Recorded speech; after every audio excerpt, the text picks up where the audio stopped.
Hello students. Last time आपने जो पढ़ा था वो adjustment of reserve and surplus और accounting treatment of reserve and surplus किया था, जिसका दो ट्रीटमेंट आपने किया था। दो इन द सेंस कि partners decided to distribute reserve and surplus, तो उसको ओल्ड रेशियो में बांटते थे, और partner decide to continue the reserve and surplus, तो उसको एडजस्ट करते थे गेनिंग एंड सेक्रीफाइसिंग रेशियो में। वो क्लियर होगा। उस रिजर्व एंड सरप्लस में दो ऐसे रिजर्व्स थे जिसका एक स्पेसिफिक अकाउंटिंग ट्रीटमेंट हम लोग सेपरेट करेंगे, मतलब उसको सेपरेट अंडरस्टैंड करेंगे। एक था आपका WCR वर्कमैन कॉम्पनसेशन रिजर्व, और एक था आपका इन्वेस्टमेंट फ्लक्चुएशन रिजर्व। तो ये जो दो टॉपिक है, तो इस दो टॉपिक को प्रॉपर अंडरस्टैंड करने के लिए आपको लास्ट तक वीडियो देखना है, और लास्ट में मैं इसका ट्रीटमेंट प्रॉपर बताऊंगा। मैं अभी इसको ओरली बताता हूँ कि WCR का ट्रीटमेंट कैसे करते थे और IFR का ट्रीटमेंट कैसे करते हैं इन वेरियस सिचुएशंस। हम डिस्कस करते हैं पहले WCR के बारे में। ओके, वर्कमैन कॉम्पनसेशन रिजर्व ये क्या होता है? Workman compensation reserve is the part of reserves which are set aside for setting of the future claim of workers. Workman compensation reserve एक ऐसा रिजर्व है जिसको क्रिएट किया जाता है और अलग रखा जाता है कि अगर भविष्य में वर्कर्स को अगर कॉम्पनसेट करना पड़े, वर्कर्स का कोई क्लेम आए, तो उसको कॉम्पनसेट करने के लिए हम जो फंड का अरेंजमेंट करेंगे, तो वो जो फंड होगा वह WCR से निकाला जाएगा, और उसी WCR से हम उसको क्लेम को सेट ऑफ करेंगे। अब सिचुएशन आती है कि सर WCR और क्लेम का रिलेशन जो है वो क्या हो सकता है? समटाइम ये हो सकता है कि जो WCR है वो क्लेम से ज़्यादा हो सकता है। तीन सिचुएशन तो आ सकता है आपका। एक WCR क्लेम से ज़्यादा हो सकता है, एक WCR क्लेम के बराबर हो सकता है, और एक हो सकता है कि WCR कम हो और क्लेम ही ज़्यादा हो। तो ये तीन सिचुएशन आएगा जब क्लेम है। ओके, एक अलग सिचुएशन बनता है कि सर कोई क्लेम ही नहीं है और WCR भी तो हो सकता है। यस, हो सकता है। अब चार सिचुएशन, और एक और क्लेम हो सकता है कि सर, एक और सिचुएशन हो सकता है कि सर WCR ही नहीं हो और कोई क्लेम बन जाए, जैसे 5। ओके, 5 सिचुएशन समझो कैसे। मैं तो एक WCR के साथ क्लेम का किया जहाँ पर 3 था, और 2 और एडिशन हो रहा है जहाँ पर WCR है क्लेम नहीं है, और एक और जहाँ पर क्लेम है WCR नहीं है, तो 5 सिचुएशन हो गया।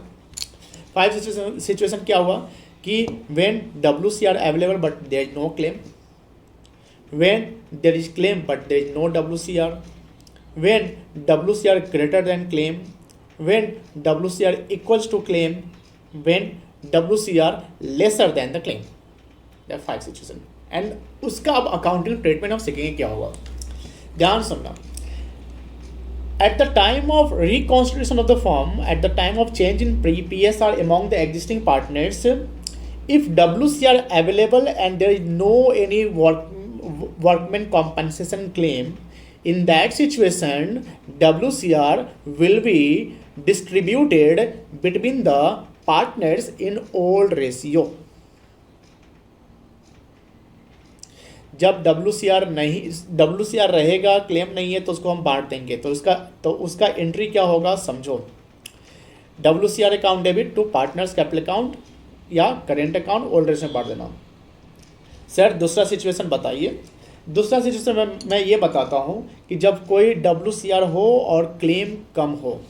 अब एग्जांपल ले लो, जैसे मान लो कि WCR आपका दिया हुआ है 1 लाख रुपया, बैलेंस शीट में ये लायबिलिटी साइड में दिखेगा क्योंकि रिजर्व है। ओके, और नीचे इन्फॉर्मेशन दे सकता है कि there is a claim for workers was 50,000। Reserve है 1 लाख का, क्लेम है 50,000 का। यहाँ पर क्या सिचुएशन हो रहा है कि WCR greater than the claim. तो उस सिचुएशन में क्या करेंगे, हम उस क्लेम को सेटअप करेंगे 50 रिजर्व से। तो क्लेम मेरा 50,000 का है, रिजर्व 1 लाख का है, तो उस 1 लाख में से 50 का क्लेम के लिए हम रख देंगे, सेट असाइड अलग कर देंगे। ठीक है, उसके बाद भी WCR का बचेगा मुझे 50,000 रुपया। वो 50,000 रुपया WCR का जो है हम पार्टनर्स के रेशियो में बांट देंगे। वहाँ पर अकाउंटिंग ट्रीटमेंट क्या होगी, क्लेम एक्सेप्ट करे तो ये फर्म के लिए लायबिलिटी होगा, ये याद रखना। और लायबिलिटी जब क्रिएट होता है तो क्रेडिट होता है। और WCR को हम खत्म करेंगे, तो WCR किसी भी हालत में पूरे फुल वैल्यू से खत्म होगा।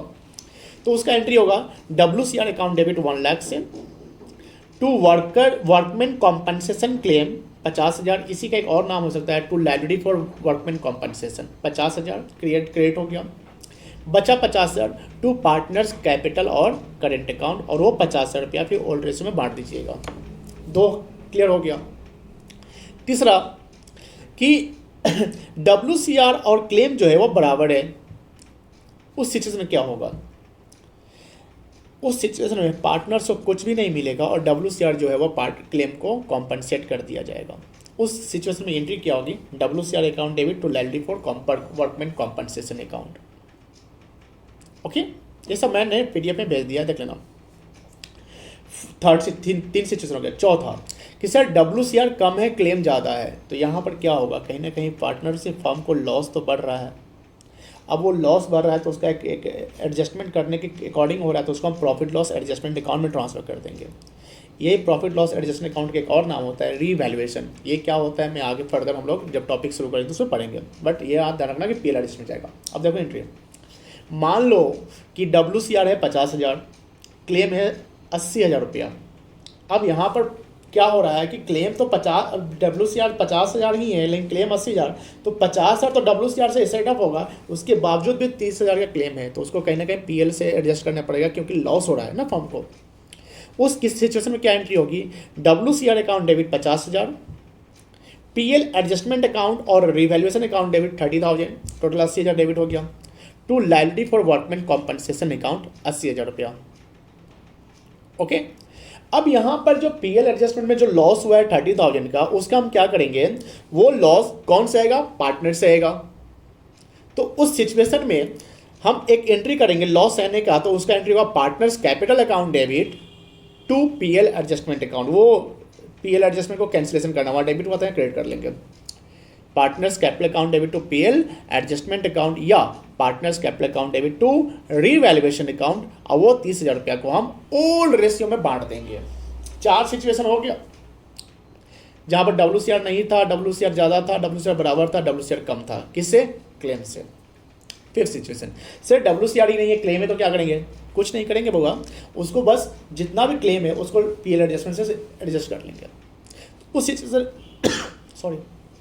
उस सिचुएशन एंट्री क्या होगा? PL एडजस्टमेंट अकाउंट डेबिट, मान लो कि 20,000 क्लेम है, तो PL एडजस्टमेंट अकाउंट डेबिट 20,000 रुपया to liability for compensation account 20,000। फिर वही PL एडजस्टमेंट का जो लॉस का पैसा है वो पार्टनर से बढ़ जाएगा, तो एंट्री होगा partners capital account debit to PL adjustment account कितने से? 20,000 रुपीज से। That is the concept of WCR। Okay,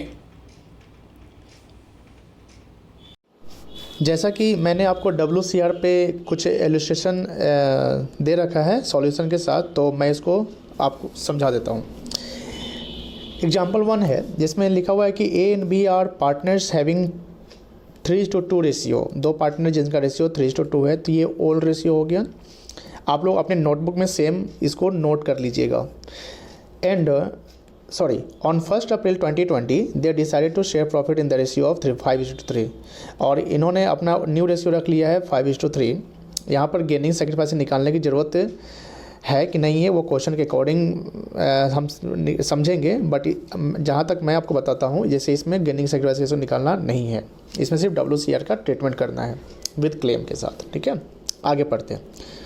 on that date the situation of WCR in balance sheet, जैसे अब सीधा ये बात हो रहा है कि WCR आपको जनरली आपको कहाँ दिखेगा? बैलेंस शीट में, और किस साइड दिखेगा? लायबिलिटी साइड में। तो मैंने आप लोग को एक बैलेंस शीट बना के दे रखा है, जिसमें कैपिटल अकाउंट A और B का है 1,40,000 और 1,36,000, 2,76,000 टोटल कैपिटल हो गया। वर्कमैन कॉम्पनसेशन रिजर्व, शॉर्ट में WCR बोलते हैं, 1,00,000 रुपया टोटल हो गया। 3,76,000 लाइब्रेरी का।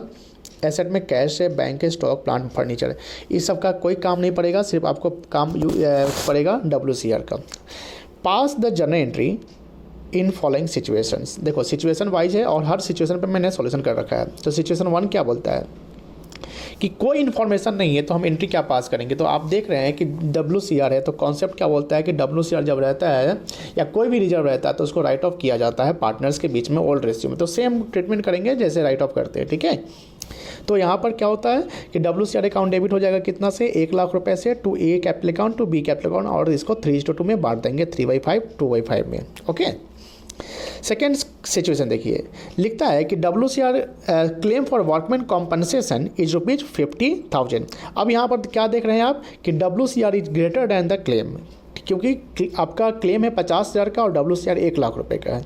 तो यहाँ पर सोल्यूशन क्या होगा, WCR अकाउंट डेबिट 1 लाख रुपए से पूरा से कैंसिलेशन करेंगे to liability for workman compensation 50,000, ठीक है, मैंने एक्सेप्ट कर लिया क्लेम, और जो 50,000 है उसको हम पार्टनर बांट देंगे टू एज कैपिटल अकाउंट तो बीच कैपिटल अकाउंट 3:2 में। ओके, अब सिचुएशन 2 देखिए,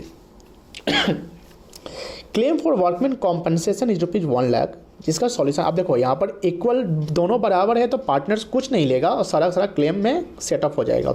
तो WCR account debit to liability for workman compensation account 1 lakh रुपया। सिचुएशन नेक्स्ट देखिए, फोर्थ देखिए, claim for workman compensation is 1,20,000। यहाँ पर क्लेम ज़्यादा है, WCR कम है, तो होगा क्या कि 20,000 रुपया जो है PL एडजस्टमेंट से एडजस्ट होगा या रिवैल्यूएशन अकाउंट से एडजस्ट होगा। अब देखो एंट्री, इसको देखो बहुत इंपॉर्टेंट है, WCR अकाउंट डेबिट 1 लाख रुपया, रिवैल्यूएशन अकाउंट और PL एडजस्टमेंट अकाउंट डेबिट 50,000 रुपया, सॉरी 20,000 रुपया, 1,20,000 है तो 1 लाख यहाँ से 20,000 रुपया to liability for workman compensation 1,20,000 रुपया। अब ये जो PL एडिशनल 20 रुपया गया है इसको पार्टनर सहेगा, तो पार्टनर्स कैपिटल अकाउंट डेबिट करेंगे, यानी A's capital account debit, B's capital account debit to revaluation account 20,000 रुपया, 20,000 को 3:2 में बांट दो। एग्जाम्पल 2 देखिए, suppose from the above example if there is no WCR। अब मतलब जैसा मैंने आपको सिचुएशन बताया था ना, तो इसमें कोई WCR अगर नहीं हो तब क्या होगा, if there is no WCR and claim for workman compensation 40,000। अब वो 40,000 क्या करेंगे, हम पहले PL एडजस्टमेंट डाल देंगे, उसके बाद उसको पार्टनर सह लेगा। तो revaluation account debit to liability for workman compensation account 40,000।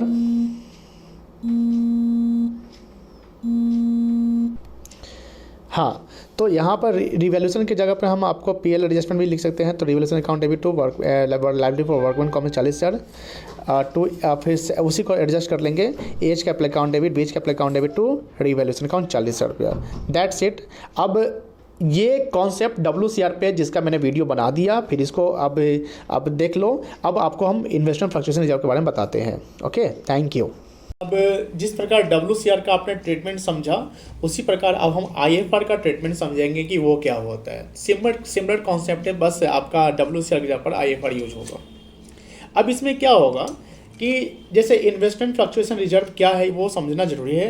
Okay, then after हम ट्रीटमेंट समझेंगे, बिकॉज ट्रीटमेंट तो कर ही लेंगे, बट आपको होता क्या है, क्या इसका ओरिजिनेशन है, इसका क्या कॉन्सेप्ट है, वो जानना जरूरी है। जब तक नहीं जानेंगे तब तक प्रैक्टिकल लाइफ में आप काम कैसे करेंगे। ओके, देखो ध्यान से, इन्वेस्टमेंट फ्लक्चुएशन रिजर्व, तो first of all you have to know the fluctuation, the meaning of fluctuation. क्योंकि हम फ्लक्चुएशन वर्ड को पहले ही इसलिए यूज किया क्योंकि आप सब जानते हैं फ्लक्चुएशन का मतलब क्या होता है। फ्लक्चुएशन का मतलब क्या होता है, उतार चढ़ाव, है ना, यानी जो कभी फिक्स नहीं है, वो चेंज होते रहता है। अब ये क्या, किस में फ्लक्चुएशन हो, इन्वेस्टमेंट में फ्लक्चुएशन हो ना, इन्वेस्टमेंट फ्लक्चुएशन रिजर्व है तो इन्वेस्टमेंट फ्लक्चुएशन होगा। ओके, अब इन्वेस्टमेंट में जो फ्लक्चुएशन होता है तो उसका एडजस्टमेंट या कुछ भी कहानी जो होगी तो कहाँ से होगी, उसके रिजर्व से, सेम नेचर ऑफ रिजर्व से। ओके, जैसे वर्कमैन कॉम्पनसेशन क्लेम का जो एडजस्टमेंट हो रहा था उसके नेचर से के रिजर्व से हो रहा था, इसलिए हम उसको WCR से काम कर रहे थे। ओके, उसी प्रकार इन्वेस्टमेंट में होने वाले लॉस अगर हो जाते हैं तो उस लॉस का हम अगर एडजस्टमेंट करेंगे तो हम उसको इन्वेस्टमेंट फ्लक्चुएशन रिजर्व से करेंगे। अब क्या है, जैसे आप इन्वेस्टमेंट दो टाइप का होता है, आपको जानना जरूरी है। एक होता है आपका नॉन करेंट इन्वेस्टमेंट और एक होता है करेंट या short term investment. Non current investment जो लॉन्ग में होता है, मतलब कि जो जिसको आप बियॉन्ड द 1 ईयर जिसको आप इन्वेस्ट करके रखते हैं किसी मार्केट में, जो लॉक इन पीरियड जिसका 1 साल से ज़्यादा होता है। लॉक इन पीरियड का मतलब कि उसमें से पैसा आप नहीं भजा सकते हैं, ठीक है, जब वो मैच्योर होगा तब। कुछ इन्वेस्टमेंट ऐसे होते हैं जो 1 साल के भीतर के होते हैं, जैसे कॉल मनी हो जाता है आपका, बॉन्ड, गवर्नमेंट बॉन्ड होता है, सिक्योरिटी होता है, बहुत सारे बॉन्ड डिविडेंड्स होते हैं जिसको आप शॉर्ट टर्म के लिए आप इन्वेस्ट करते हैं। आप जानते हैं कि मार्केट जो है वो स्टेबल नहीं है, मार्केट में फ्लक्चुएशन होता है, मार्केट में क्या होता है, उतार चढ़ाव होता है। उसी प्रकार जो आपका इन्वेस्टमेंट, यानी जब आप इन्वेस्ट कहीं करके रखते हैं तो इन्वेस्टमेंट का सेम प्राइस हमेशा नहीं रहता है। आप हो सकता है कि 1,00,000 रुपये आज लगाते हैं तो 10 दिन बाद अगर उसकी वैल्यूएशन, आप उसका वैल्यूएशन देखते हैं या उसका मार्केट वैल्यू चेक करते हैं तो 1,00,000 ना हो, कुछ और हो, 1,00,000 से ज़्यादा हो, 1,00,000 से कम हो। अब देखो ध्यान से, पहले इन्वेस्टमेंट फ्लक्चुएशन क्रिएट कैसे होता है वो सुन लो। जैसे मान लो कि हम इन्वेस्टमेंट किए 1,00,000 रुपया, ठीक है, और वो 1,20,000 रुपया हो गया, तो 20,000 का उस समय हम जब वैल्यूएशन करते हैं तो हम देख रहे हैं कि 20,000 का प्रॉफिट हो रहा है, तो उस प्रॉफिट को हम एक रिजर्व में डाल देंगे जिसका नाम है IFR, investment fluctuation reserve. Why? क्योंकि हम एक मार्केट में तो कॉन्टीजेंसी बना हुआ है ना, कॉन्टीजेंसी का मतलब क्या होता है जानते हैं ना?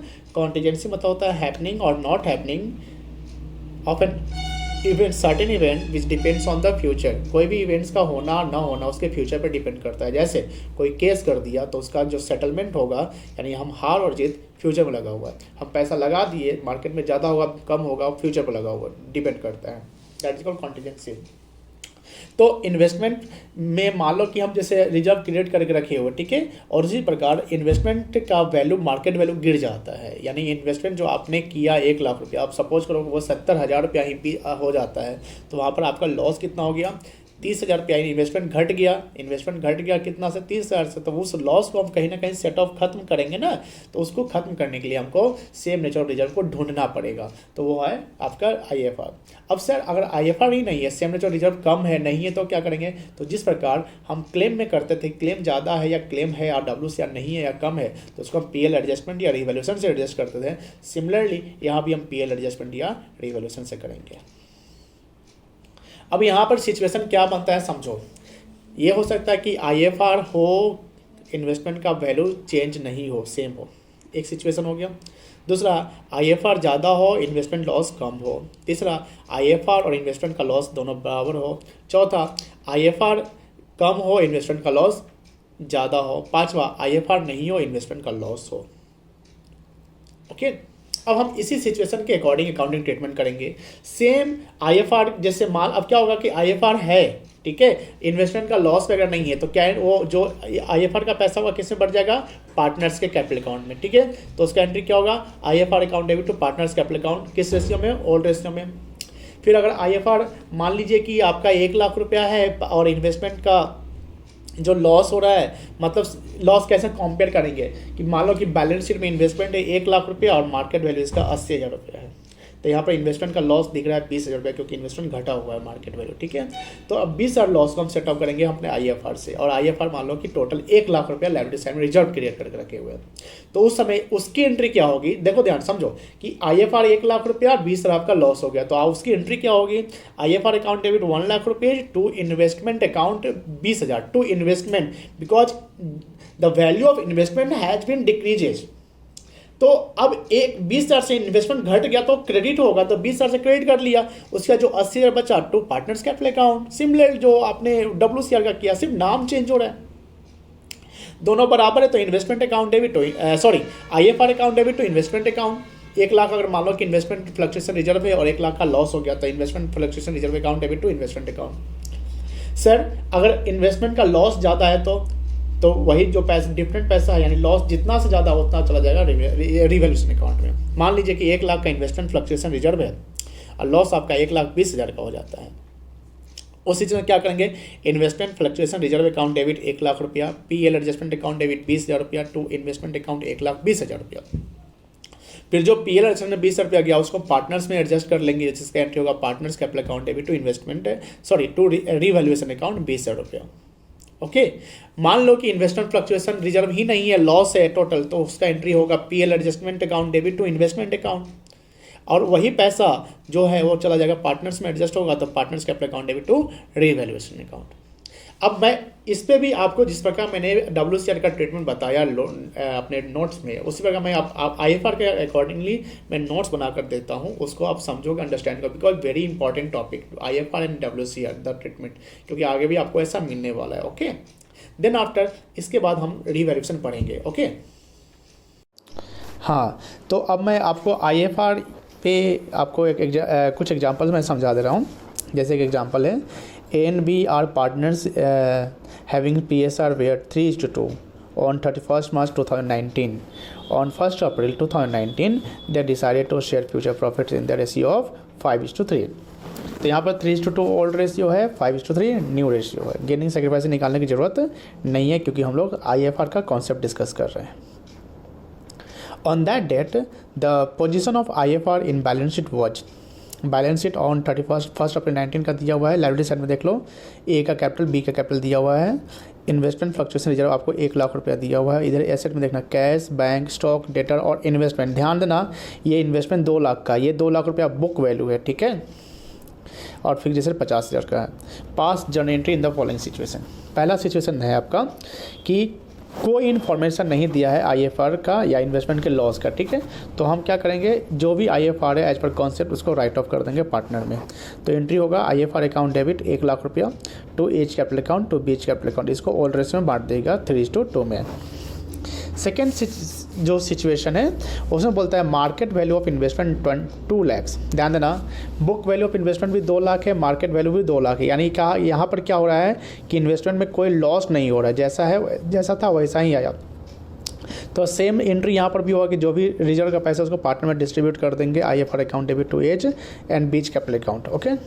उसके बाद देखिए third situation, market value MV, market value of investment is 1,70,000। अब देखो, जो बुक में इन्वेस्टमेंट का 2 लाख रुपया वैल्यू था उसका मार्केट में कितना है, 1,70,000। यानी मार्केट में अगर आप पैसा को रिकवर करना चाहेंगे तो आपको 2 लाख नहीं 1,70,000 ही मिलेगा।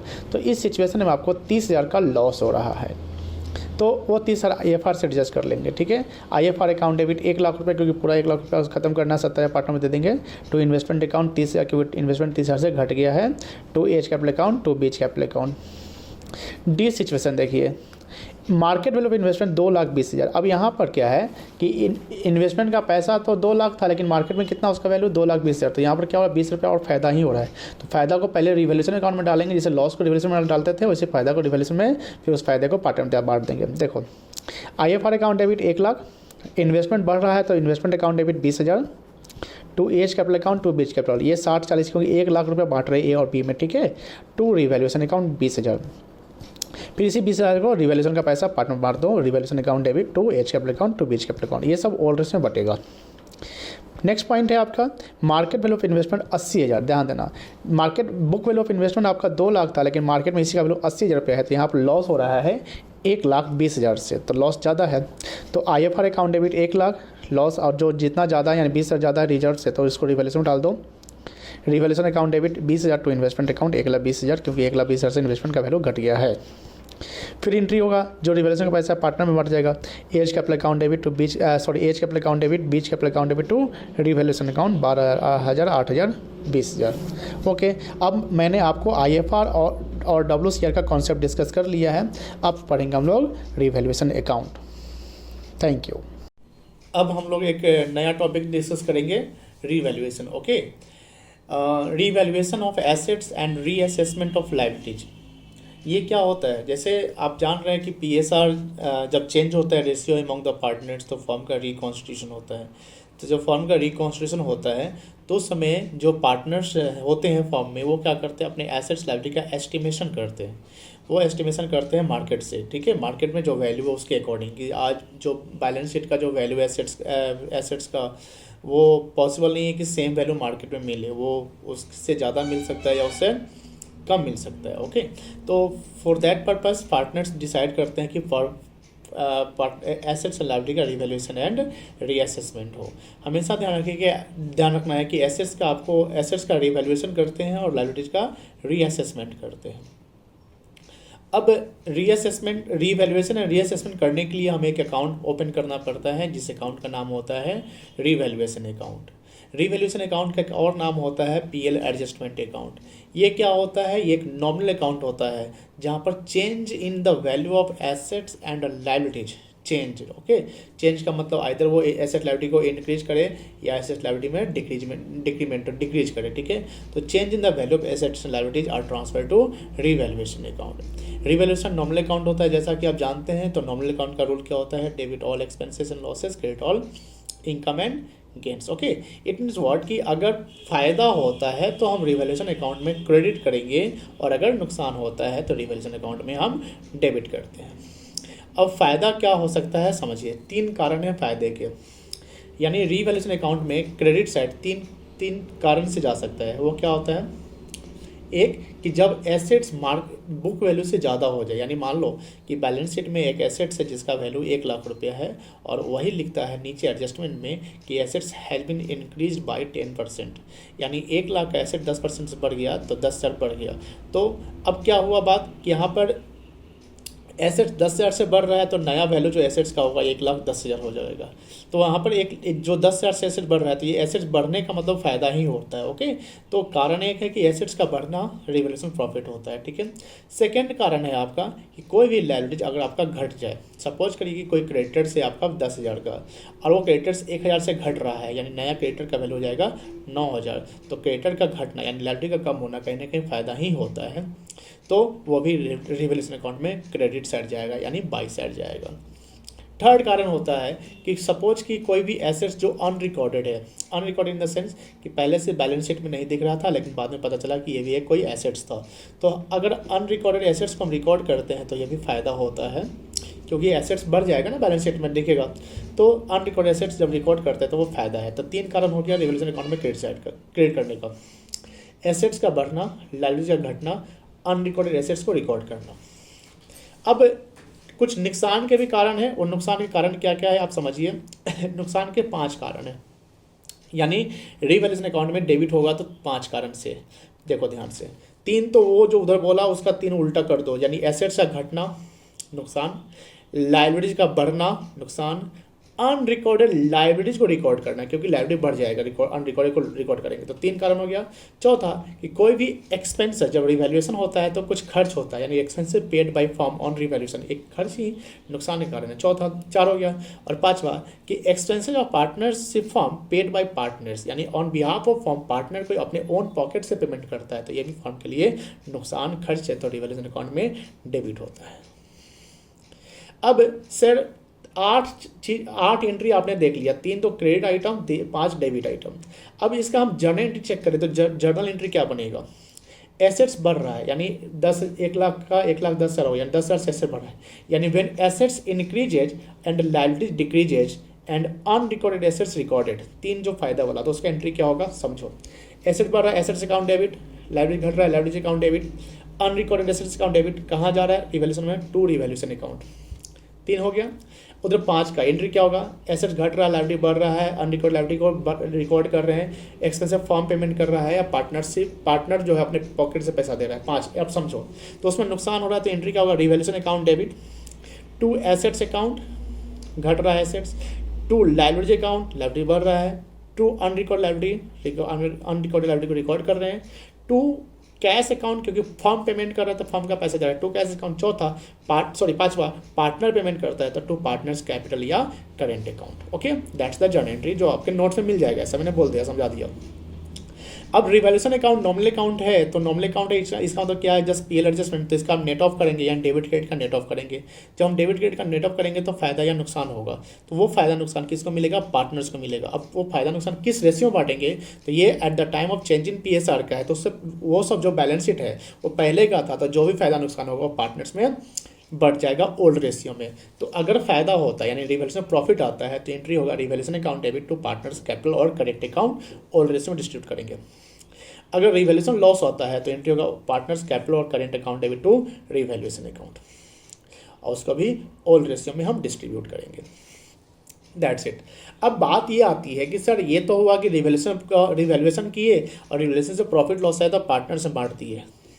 अब नया जो बैलेंस शीट बनेगा तो उस सिचुएशन में क्या होगा, हमने जब रिवैल्यूएशन प्रॉफिट को पार्टनर्स में बांट दिया तो उस सिचुएशन में जब रिवाइज बैलेंस शीट बनेगा तो रिवाइज बैलेंस शीट में कोई भी एसेट्स और लायबिलिटी जो चेंज हो रहा है तो नया फिगर जाएगा। सपोज कि 1 लाख का एसेट्स है और उसको 10,000 से बढ़ा दिए तो नया एसेट्स का वैल्यू हो जाएगा 1,10,000, तो उस केस में नया बैलेंस शीट में 1,10,000 रुपये दिखाएंगे।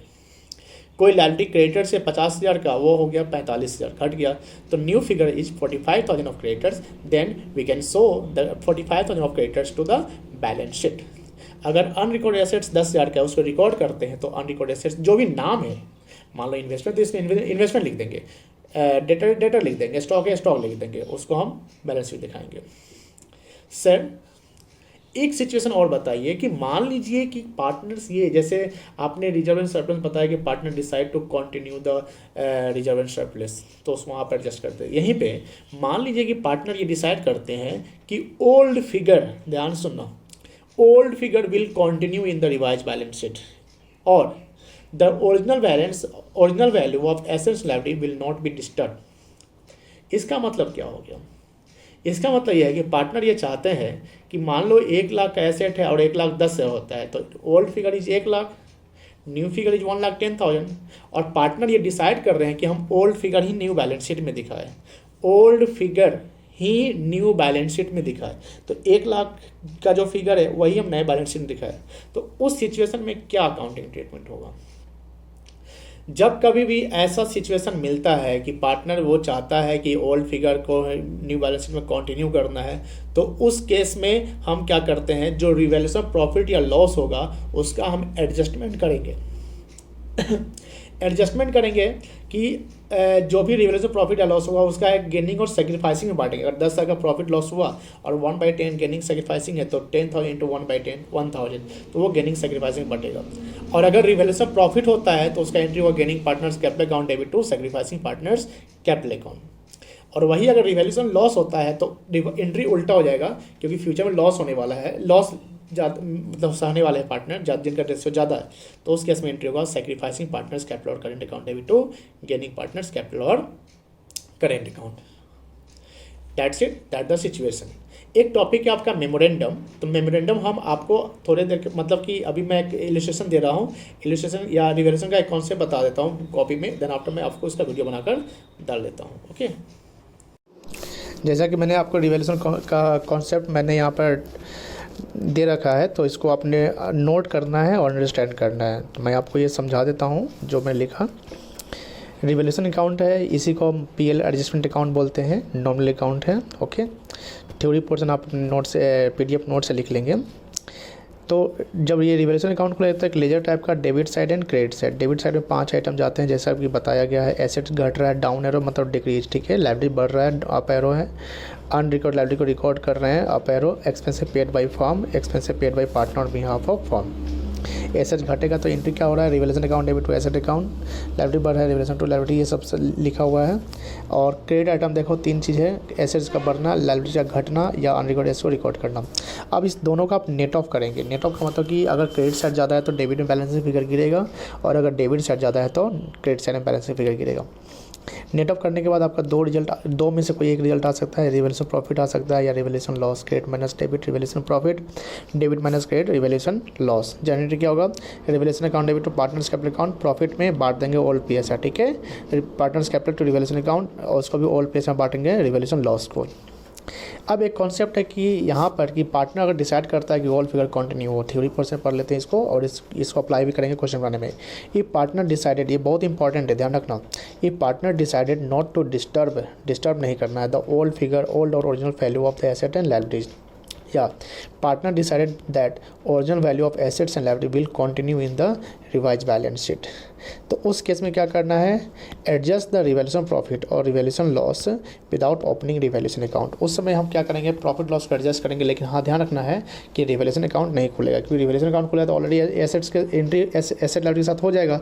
तो जब एसेट लायबिलिटी के साथ एंट्री हो जाए तो ऑटोमेटिक वो बढ़ जाएगा, तो इसलिए उसको रिवैल्यूएशन अकाउंट नहीं खोलेंगे। हाँ, इसके लिए मेमोरेंडम अकाउंट खोला जाता है, तो उसको फर्दर सीखेंगे बाद में, ठीक है।